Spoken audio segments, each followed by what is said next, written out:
सन 1700 चा काळ, नाशिक जिल्ह्यातील दुबेरे गाव. पहाटेच्या धुक्यातून मंद वारा वाहत होता.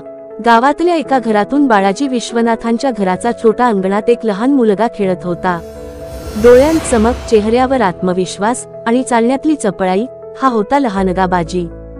वडील बाळाजी विश्वनाथ हे स्वराज्याचे विश्वासू सेनानी. त्यामुळे घरातील शिस्त, स्वराज्याप्रती निष्ठा आणि दरबारातील राजकारणाचं वातावरण हे सगळं लहानपणापासूनच बाजीरावाच्या अंगात हळूहळू मुरत होतं.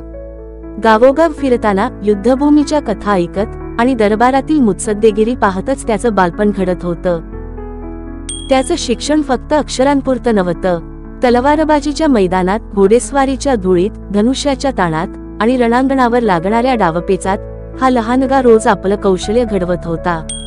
त्याचे गुरु फक्त शाळेतले शिक्षक नव्हते, तर रणांगणाचा प्रत्यक्ष अनुभव असलेले आणि डावपेचात माहिर असलेले शूर सरदार होते.